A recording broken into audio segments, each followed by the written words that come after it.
Hi, Rick. I'm Tony Reddy. I'm a director of Reddy Architecture and Urbanism, an international firm headquartered in Dublin. We're 270 people, and we work in pretty well all building sectors, but residential would be a particular area of interest. Tony, thanks very much for coming on. And we've wanted to do this for a long time. I remember, I don't know, was it last year that I was in your, maybe it was the year before? It's a bit more, I think, yeah. Yeah, but I went to your office because you were at the forefront at the time of talking about this compact growth settlements. So that was more than 2 years ago. Well, no, it was introduced in January of 2024, but that was after quite a significant campaign. So you were helping spearhead that as part of... With a number of colleagues, particularly in the profession. Yeah, okay. So we've had architects on before. We've had actually, technically Brian Moran's an architect, so yes, he counts. So you're the third in that case. And John Dobbin was on here before, but it's a while ago. So for any new listeners, you might just explain what it is that you do. Because you guys are not, I want to build a bungalow out in, Timaholy. I'm not coming to you for that. What is it, the things that you're focused on at your firm? Well, my career might have started with that, but the reality designing an individual house is quite a personal journey, and it takes a lot of time. So it's not something that's easily delegated to juniors.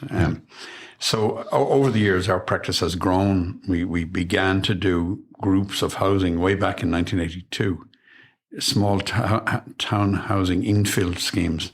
But as the years have gone on, we grew, and we've been involved in some very major regeneration projects in Temple Bar, in places like Patrick Street in the early 90s.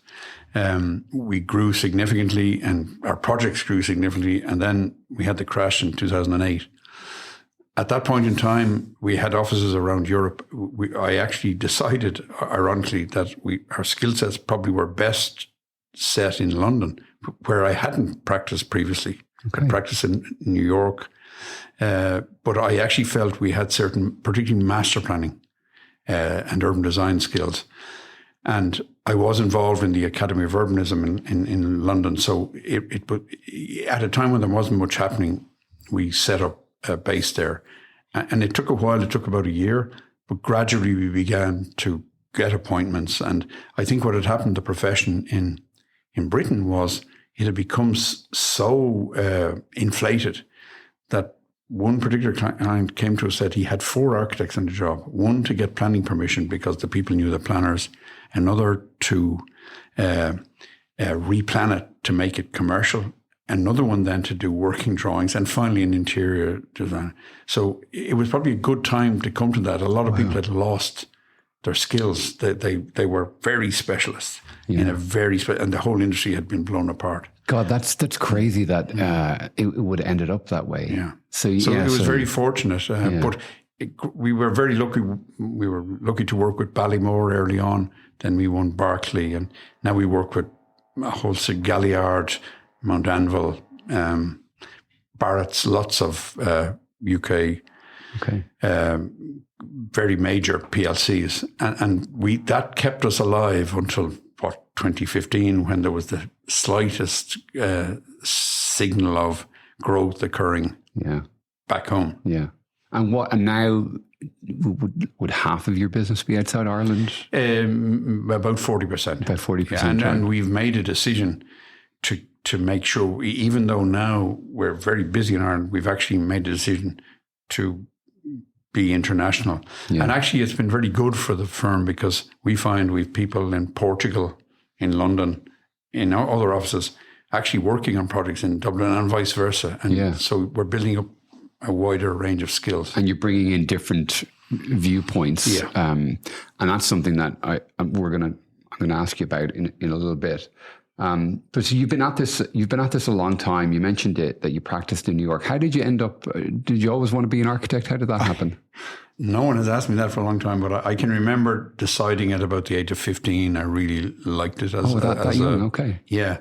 And I was very single-minded. So I was very fortunate that I got a job with Scott Talon Walker the year I left school. And Neil Scott, who's a very good friend of mine, gave me a job, and I worked for a while in the office, but he actually gave me the best advice ever at that young age. He said, look, you'll learn more on a building site. So the RTE radio building was being built, and he was the project architect. Okay. And I was sent out there, and the guys looked at me and said, you're going to be useless on a building site. Yeah.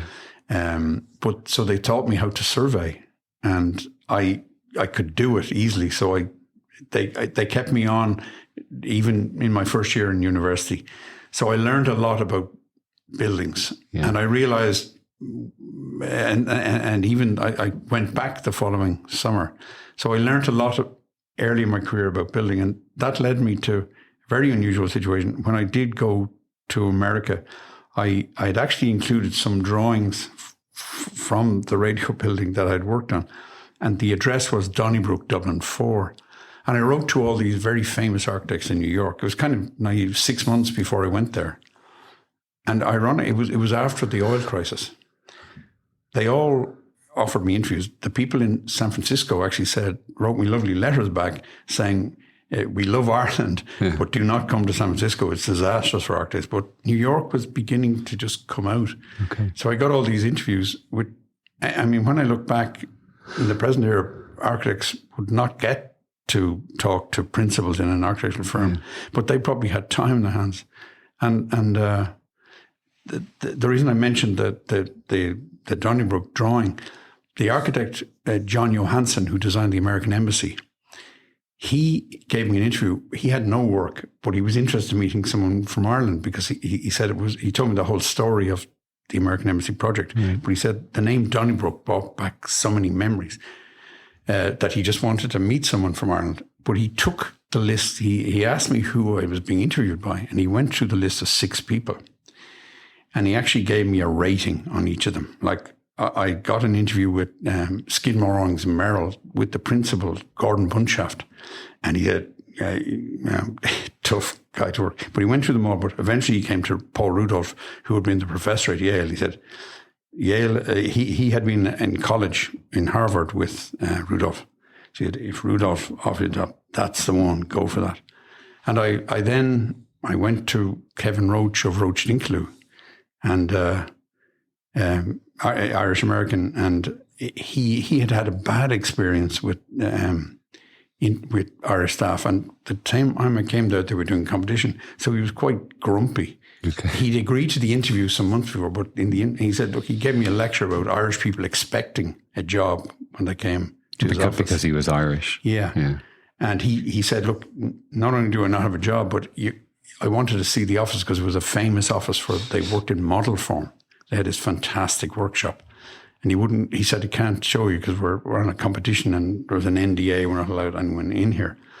It was for the Federal Reserve Bank. They were doing the competition at the time. Did they win? They did win, but the project it was a very famous building down in the tip of Manhattan, but it never got built in the end. Okay. But it actually influenced, ironically, Sam Stevenson's building in the central bank. Okay. The idea was it floated over all the other buildings. Okay. So anyway, what happened was I went to Rudolph, I got the job, and all I can say is it was a great experience. And ironically, then Rudolph and Roach and another very famous architect who was also on that list, Philip Johnson, the 3 of them, one day Rudolph came and said to some of the senior people in the office, it was quite a small office at the time, it was only 25 people. He said he was going to MoMA, the Museum of Modern Art. And he said they're talking about a book. So he was being invited by Arthur Drexler, the chairman of the MoMA. So in the afternoon, he came back to the office. And all of the senior people were saying, how was it, Mr. Rudolph? How was it? And he said, it was amazing. It was like they're going to do this book on American architecture, and we've been chosen as one of the architects. And he said, I met some interesting people there, Philip Johnson there, but I'd never met Kevin Roach before. And I told him I had one of his fellow countrymen there. And he turned around to me and said, tell Tony that I was asking for him.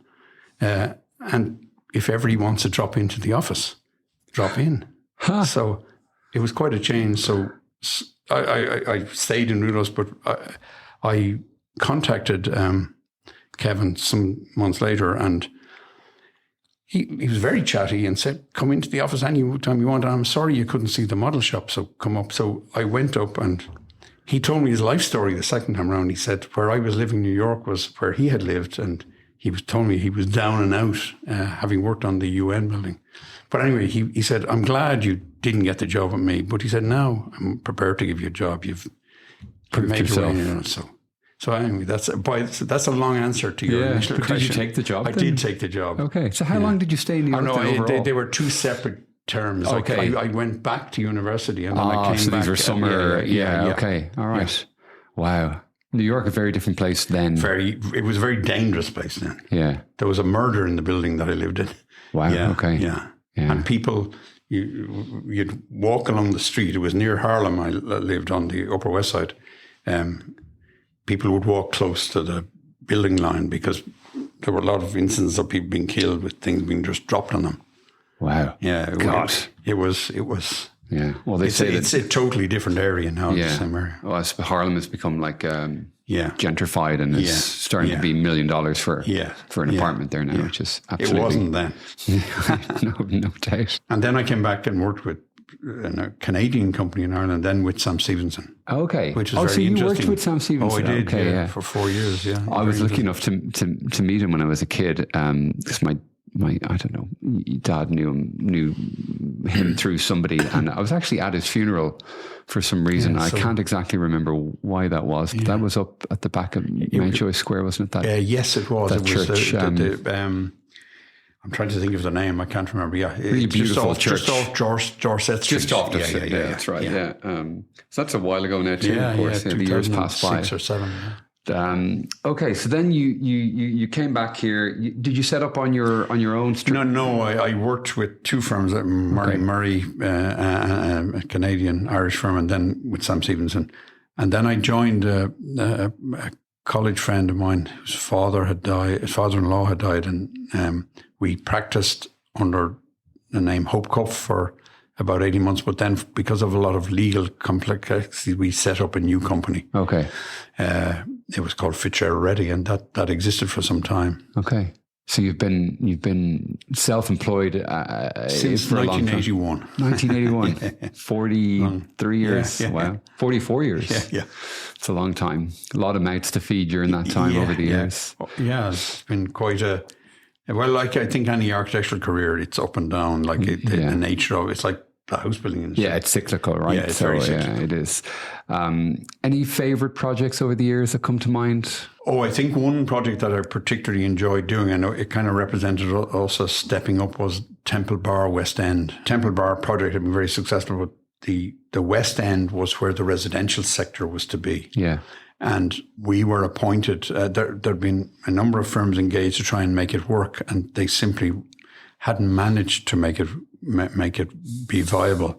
So we were brought in to both do a master plan and prove that it was viable before they would then appoint other architects. So that was really, we had done some master planning, but that took us to another level. And we looked at a lot of, it gave us an opportunity to really go and study in detail contemporary European models. Then we would have gone to Germany, particularly to Barcelona, where the late David Mackey, who was with MBM, gave us a lot of help with methodology on how to take that ambition. It hadn't been done in Ireland before, of doing a master plan for, I think there were 5 architectural firms.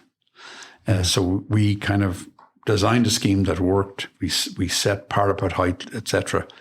But then knowing that brief worked, our brief was then divided up, and a number of firms were commissioned for pieces of it. Okay. And then 2 firms were executive architects for the entire. Okay. And it was very successful. It won a lot of international awards. Yeah. Particularly for sustainability. It uses a lot of excess energy from the civic offices. And it's a great pity we don't do that more. Yeah. And it's a pity too that actually Temple Bar nowadays is just associated with drinking and excess. And there's an article in the newspaper the other day about people who live there saying that they don't feel like it's very livable anymore. But actually, what was there before, of course, people don't remember what that replaced, which was pretty grim. Yeah. Well, I think it was part of the plan for CIE to have a massive bus station and knock the whole area down. Yeah. But ironically, the short-term leases, that there were a lot of very interesting bohemian businesses there. But the odd thing about Temple Bar West End, I just saw recently they're going to pedestrianise Parliament Street. Yeah. The residents of West End, it's much quieter. Yeah. It has a lot of active shops, but the partying doesn't go on down there. No, it doesn't really cross that one street, right? But where the residents I noticed were expressing concern that the effect of it, that it might move over. Yeah. But I suppose in answer to your question, that was we've had many really interesting projects I could go on. I'm not going to. I thought that was, I had hoped it would be more of it would show the way for more. Yeah.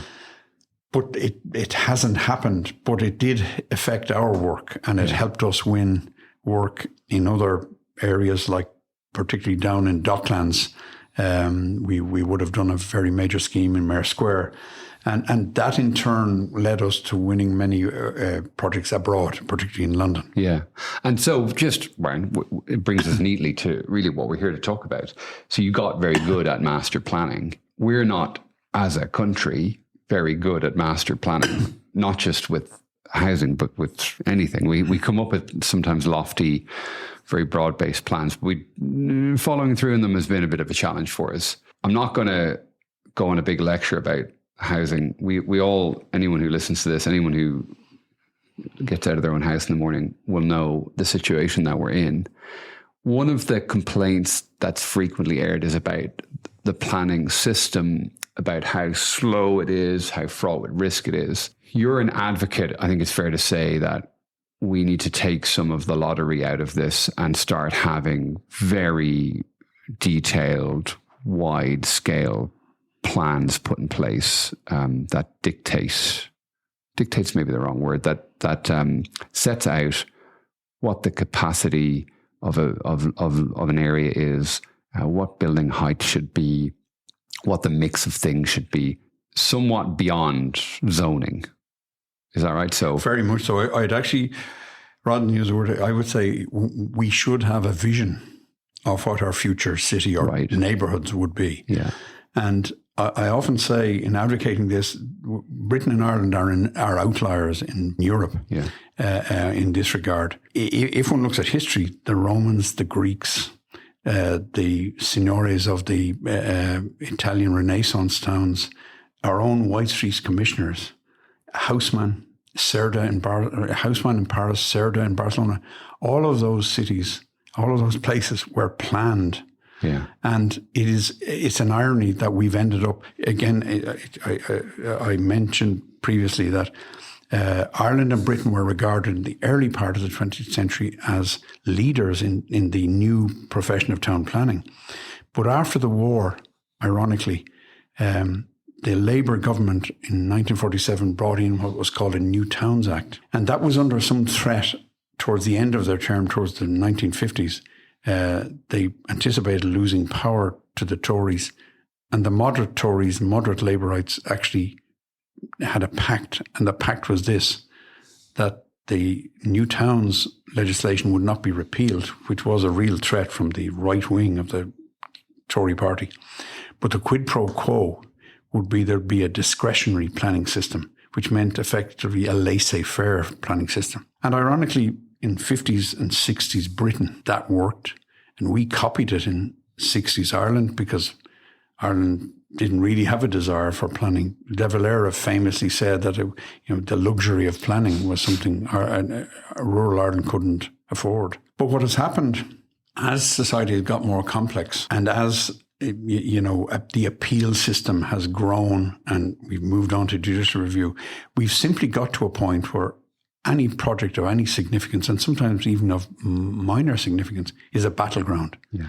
And that does not lead to good city planning. What we really have, and really, I would argue that our planning system has actually ended up in being a manifesto for sprawl, that our planners as the British planners, they write policy. The average citizen might realise very few Irish or British planners actually physically design and plan. And indeed, there would be an element of the planning profession believes that there's no need to do that.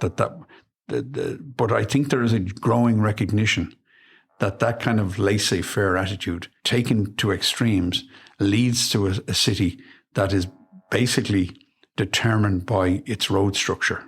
Yeah. And not much else. And the idea of placemaking and scale and height and relationships between building is lost.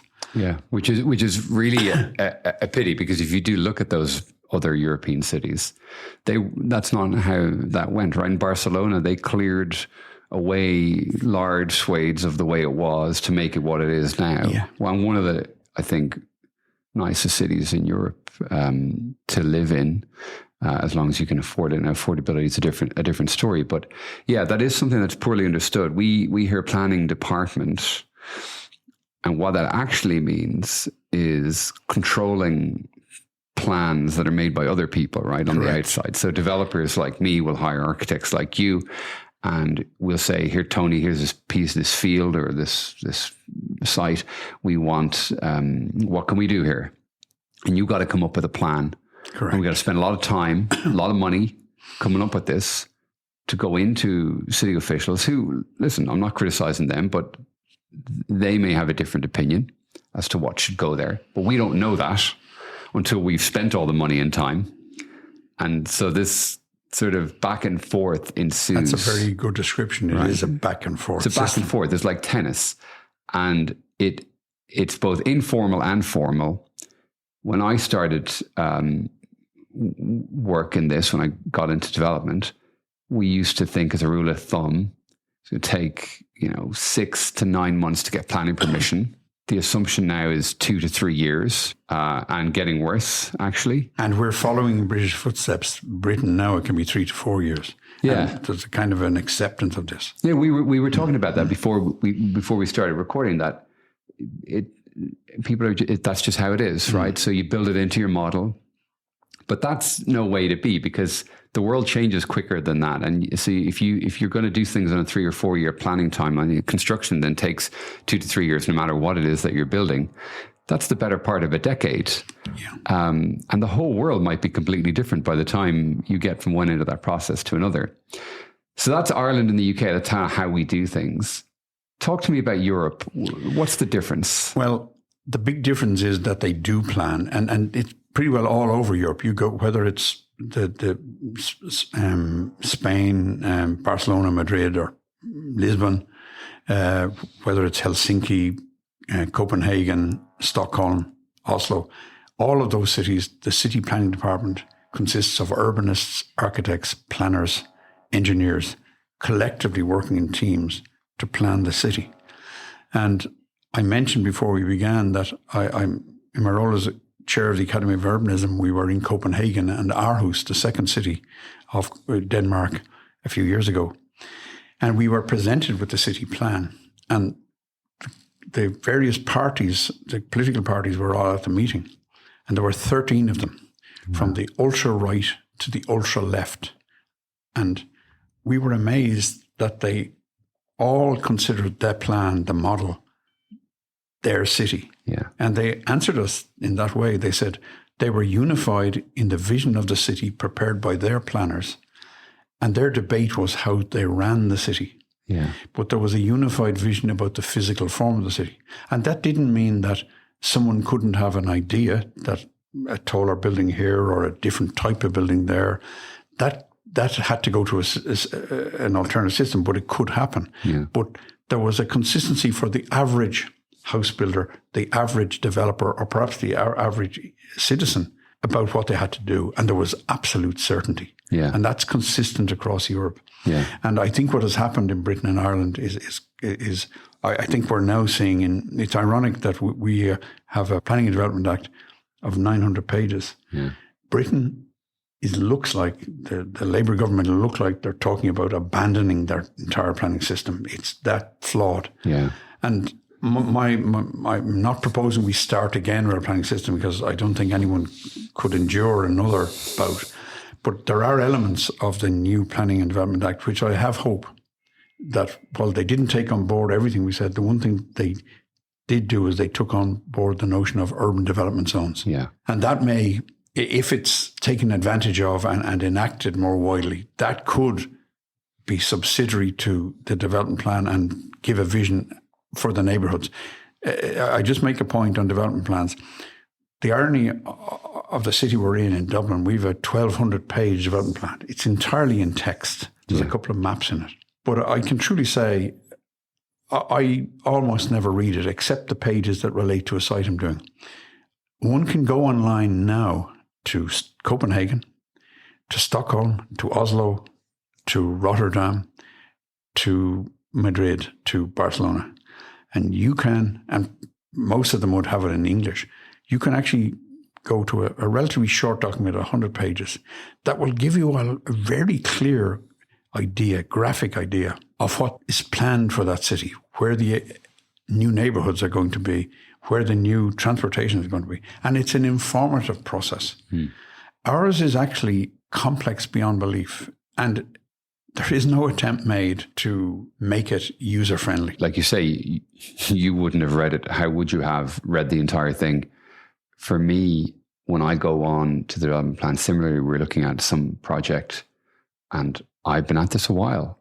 It's not that straightforward to read through it. No. You have to, it's referencing another map sheet, and then you have to go find that, and then it's this tiny little coloured thing. The GIS, which is meant to have all the development plans online for every county, hasn't. So what hope does the guy in the street? Yeah. What hope do they have? They're not going to go and read through looking at SD policy, SD1, SD4, and now refer to map sheet 7B. But what will happen is, if they're involved in appeal, and this is what's happening now, because the system is so unsatisfactory, lawyers end up reading this minutiae and find inconsistencies in the plan that are completely irreconcilable. Yeah. And that has led to this growth of our judicial review cases. Yeah, and that's turned into an industry which we've talked about a lot here. So UDZs, they are an element of the new Planning and Development Act, and they are similar to the old strategic development zones. They are similar, but the legislation has improved it somewhat in that it's more flexible. The other thing is, which is different from the SDZs, is that it deals not just with planning, it deals with infrastructure. Okay. So my hope would be, and this is a hope, there's provision as well for other forms of communication. It's not mandatory, but I would be recommending to the government and to local authorities that they should take that third option in the legislation, which is that they use other means of communication. And specifically, I mean CGI, three-dimensional planning. Yeah. Because I think I think I've certainly been involved in very major urban development projects in our various Irish cities, north and south, and in the UK and in Europe. And I think one can engage much better with neighbours when one sees the totality of the project. Yeah. And it's no longer just flat drawings. You're seeing the actual thing. Yeah, because flat drawings are hard. They're hard to read, even for us. They're hard to read. And for somebody who's not used to them, they're impossible to read. Yeah. The technology has existed for a long time. Every single thing should be done in 3D. We had advocated in the Irish Cities Group that it be mandatory. Yeah. My hope would be that through the UDZs, which will be for large neighbourhoods, initially for large scale areas of the city. But my hope would be you'd get down to maybe units of 400 or 500 would be planned that way. Yeah, and would be available then online. So this is how this is going to work. Somebody's going to designate an area? Well, the legislation has been provided for pleasantly, and it wasn't on the agenda early in the year. The government has announced, the Minister has actually asked the local authorities to nominate their sites for UDZs. So that was a letter sent out 2 or 3 weeks ago. Okay. He's given them 4 months to come back with those schemes. And that's quite a radical change. There's not been too much publicity about it, but I'm ever the optimist about these things. The process is that ultimately the government will determine the sites or the neighbourhoods that will be UDZs. Interesting enough, so that's an important point. So the local authorities are asked to nominate them, but actually it's going to be the minister that picks them? The minister will ultimately pick them, is my understanding. And that will include, by the way, IDA lands, that the IDA campuses will be, are covered by this. So it's not just housing. It's not just housing. Yeah. But then the next phase is, having designated the UDZs, the local authority then prepares or may prepare a master plan. That legislation is not fully clear yet, and there are guidelines to come out. My sincere hope for our country's urban future would be that all of those are planned in 3D master plans. Yeah, it would be great to do that. And I guess one of the things that's probably going to come up is the local authorities are not going to have the in-house skill sets to do some of this work. You were talking about being in Helsinki recently, and Helsinki is one of these places that is effectively planned within UDZ. They're maybe not called an UDZ, but that's how they do it. And you were telling me that the planning department over there were explaining to you that they were under a lot of pressure because they were planning for 2030. Correct. Right. Well, it was both in Helsinki and Copenhagen, which are both very similar in size to Dublin. And the first thing they told us was they had 50 UDZ equivalent plans on the go at any one time. Wow. So they were constantly planning areas. Right. But it was, I was familiar, I've been there many times, but I hadn't spent a day with them. Myself and a colleague from the Irish Cities Group and another colleague from our practice were there. We spent a day with them. And what was fascinating was they were working on a piece of city that didn't yet exist. It was sand. Nothing was there. So this is in Helsinki. In Helsinki, but the same story applies to both. Yeah. They were planning a cross-section of a street. The buildings, they'd already worked out the height they wanted for the buildings around us, but they were actually planning the crossover of services on that junction for the year 2030. And it was quite embarrassing when they turned to us and said, we're under real pressure. We're going to have to outsource to meet our program for 2030.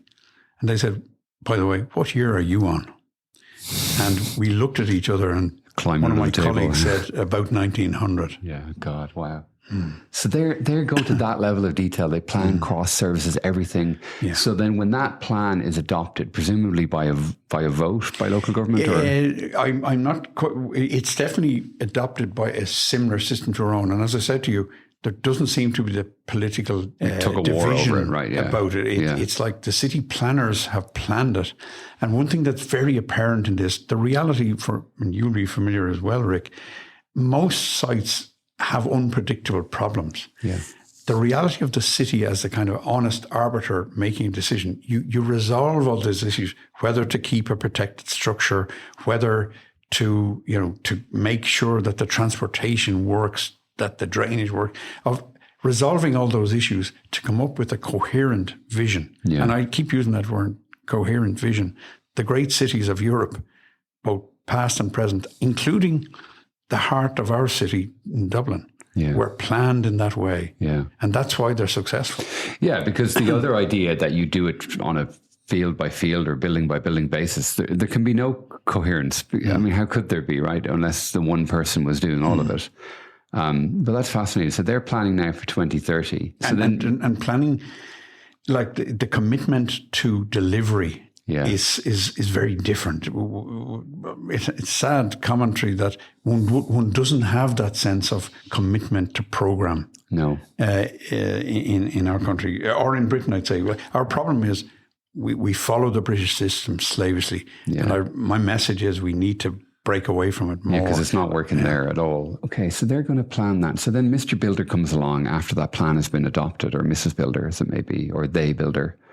And the piece of land that they're going to look at to buy, they know what height the building can be, how many square feet it can be, what kind of uses can go into it. So they're able to very accurately then make their bid for the land or come up with their construction budget. And if they say, oh, actually, I wonder if we could get another floor onto that building because we wanted to have this much of it residential and then we wanted to have a restaurant or something on the roof. they can still go to the council and They say... have to go back through a process. Similar to our... Very similar to basic ours. planning process. An interesting story occurs to me as we talk about this, about human nature. Many years ago, we had a German client who owned land in Sandyford. At the time, Sandyford was essentially an industrial estate, but we were asked to do an appraisal for this German client. They had architects and planners in Munich, and we, as most architects do, and as you'll be familiar with, Rick, we showed three options: low, medium, and high, because that's the way one typically does an appraisal. They were quite irritated in correspondence. They wanted a straight answer. They said, in Germany, we could tell precisely what the plot ratio will be, precisely what the height will be. Yeah. So, and we say we've no idea until we go talk to the planner. Exactly. So they insisted then to come to see the planner. And it was quite a fascinating meeting. They gave the same lecture to the planner. And he looked at our appraisal and said, well, I agree with Tony's appraisal here. It can be this and this and this. They wanted to know the rationale for the high. And he said, well, it's very simple. If you were to stay there, they were a kind of in a business that would be very desirable to keep there. It was in manufacturing and research. He said he'd give them the highest possible plot ratio. It was something like, at the time, I think 4. And they were astounded. And a funny thing happened during the meeting, that the phone rang and the planner had to go out. But while he was out, the junior planner was with him. The Germans were complaining about the lack of precision in the Irish planning system. And the junior planner said, yes, in Sandyford, the plan is that there is no plan. So the Germans were horrified by this. But anyway, he came back into the room, and they said, so if we do this, we will get the highest amount. And this was the interesting thing about the human condition. These are the good Germans, law-abiding, precision, etc. They queried him, and the managing director was German, was with us. We left the meeting then with that confirmation that if they stayed, they would get the maximum plot ratio. We went and had a coffee afterwards, and the managing director, the German managing director, said that was a very satisfactory meeting. And the 3 Germans who had come from Munich, it was quite amazing. They looked at each other and they said, it was satisfactory to an extent, but given that there was no plan, why did you stop at your maximum figure at 4? In other words, the human condition is they were like any other developer in a free-for-all. That's the human condition. And I think you've actually summed it up really well there. That's what is wrong with our entire industry, is that we don't know. So we go in to buy a piece of land and we say, oh, we think we could get here. So now it's about what can we get beyond that? Correct. Because that's where the profit lies. Yeah. I mean, and that's just casino stuff. And that's what's been going wrong. It's getting harder and harder to figure it out. And it puts higher values on land because of that it does. potential. Yeah. Which may not because that's be it. real. Land is valued on potential. And if we knew what the basis of it was, it wouldn't be. It would just be valued for what it is. Rents are X, so that's how much square footage you can build, and that's the end of it. I think there was a time when I was a young architect where there was a sense that, we were beginning to build more densely. Yeah. So there was a sense of an uplift. But the human condition is that we have a kind of a free-for-all now. Yeah. And as I said, the term discretionary planning means that you have notional plans, but they're almost there to be broken. Yeah. And I think what's interesting is many experienced developers now would prefer a greater degree of certainty. Yeah. And I think local communities would definitely. Yeah, it's better for everybody. So we'll make, on certain things, we'll make less money, but actually we'll have a sustainable business. Because right now it's famine or feast. You won't hopefully have paid too much for it to begin with. But this is what I mean. We either end up winning the lottery or we end up losing our shirt. Those are the two. It's fairly binary. Development is a black box. It's a complete mystery. And people think that we know, or people want to hold themselves out there as knowing. Reality is nobody knows, right, what the planning outcome is going to be, because the planners don't know themselves. So how could anyone else know? Correct. So you're optimistic guy. You think the UDZs are going to be a big help. You were showing me some figures earlier about how quickly potentially this could lead to. I'm no economist, but and I know, and it's almost, the debate is over for the next 5 years. Government has set a course to get 300,000 houses built by 2030. Many commentators, many economists are saying the number is too low.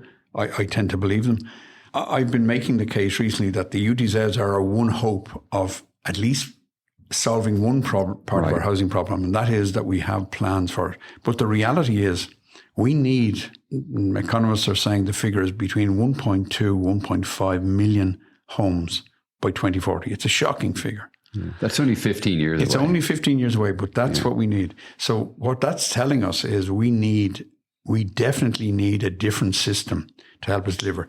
The adoption of UDZs and doing them the way I'm suggesting, of maybe where the Irish Cities Group, the RAI and other bodies are now saying we should be begin with 20 and move up to getting to the European norm of about 50 on the go. We need 50 Clonburrises on the go at present to meet our targets. Across the country. And I know from talking to senior civil servants, they're shocked at that. The only way I see us being able to do that, we won't do it if we're to the notion of expanding our existing planning departments with the types of planners we have at present, who are good people, but they're essentially development controllers. We're recommending, and I know some of my colleagues in our profession here disagree, the scale of the challenge is so great, there are a very small number of firms in this country and in Britain.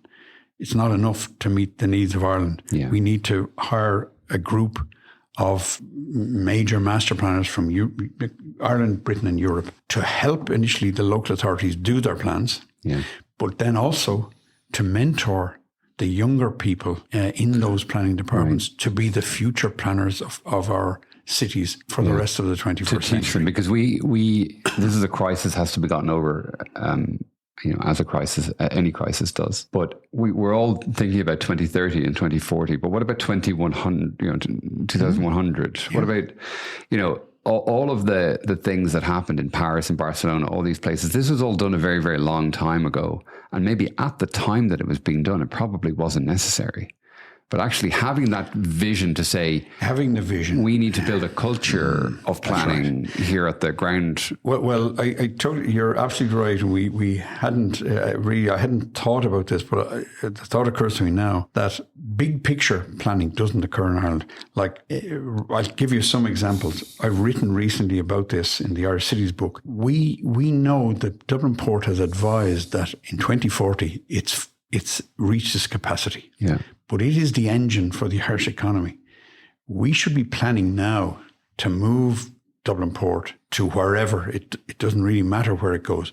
We should be making that decision. And that decision is probably right now a government decision. There's no process for the Irish Port and Docks Company to do it. We're lucky in Cork. We work with the Port of Cork. They own lots of land so they can move land around. Dublin Port and Docks Company doesn't have that facility. And this is not anti-Dublin Port. It's allowing them to plan a future. But that would one could have an eco-community there that just extend the Lewis into it. No one would need a car. You could actually plan like Copenhagen or like Helsinki or like Stockholm, a new piece of city that accommodates 150,000 people. It would be an incredible place to live.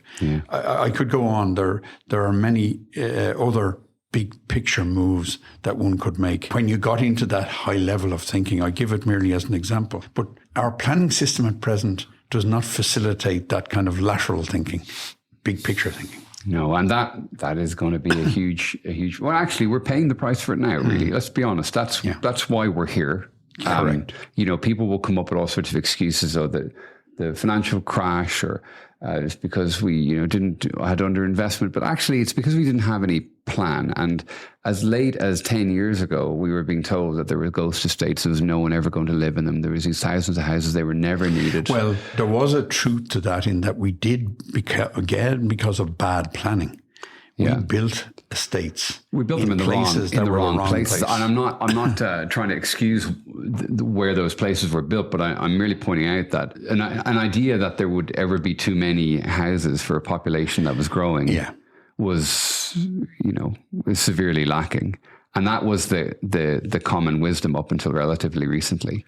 And so we need to move on from this way of thinking? We very definitely need to move on. Yeah. Normally I ask people about the magic wand. I don't know if you've had so this is where you get a magic wand, you get to change one thing, and it's like there's no one can question you. Okay, I haven't thought about this, but I give the straight answer I would give.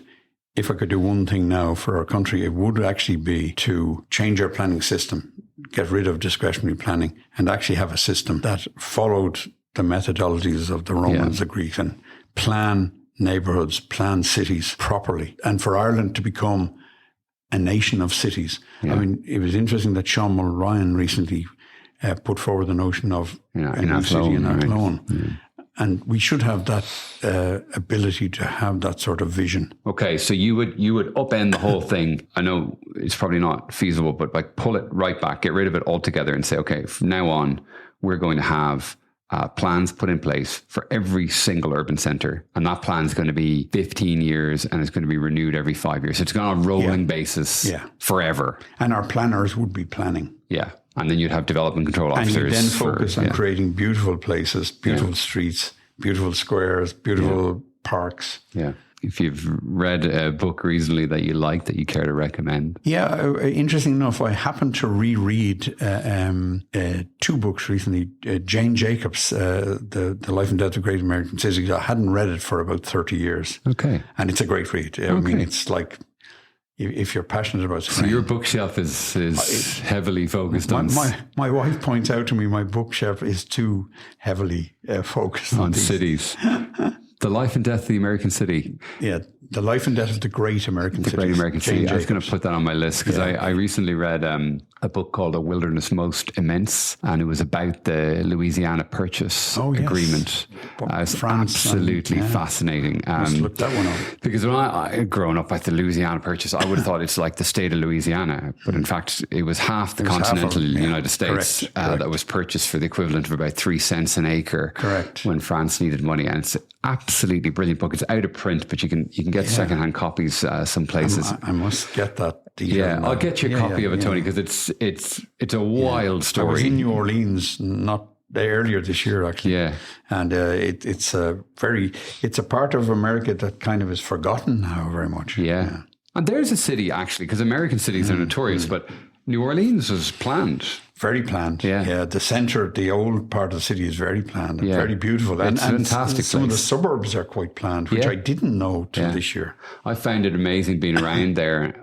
You hear some people speaking French still in New Orleans, which is a wild, with a very heavy Southern accent, but still French it is. So, well, listen, Tony, I really appreciate that. You've taught me a lot in today just about UDZs, and I think a reason to be hopeful that the government will take this opportunity because it is probably a generational chance that exists now to get rid of what people often criticize as developer-led planning, something that developers have actually no real interest in doing, but are forced into doing because of the nature of the planning system.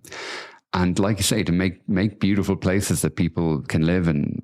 You start doing that, you start reducing cost. Everyone's talking about cost. A lot of the cost is time wasted and uncertainty. And that cost going away, that's going to make things cheaper, drive greater competition for everybody. So I think it's a very beneficial thing. And I want to thank you and your colleagues for the work that you've been doing and lobbying for these changes to be made, because they're overwhelmingly positive for the industry. They're overwhelmingly positive for the citizens, and people often don't get thanked for these things. So I just want to say thank you, because if it wasn't for people like you, we would be absolutely and utterly screwed. So now we have a little glimmer of hope and something that... thank you. I think I share this view with my colleagues. I think most architects are positive, and we're positive for our city, and we're forever trying to make it better. So yeah, you definitely are. It's a privilege to have the opportunities I've had. Well, that's great. Okay, thanks. The Build is produced by Carrie Fernandez and me, Rick Larkin. Music is by Cass.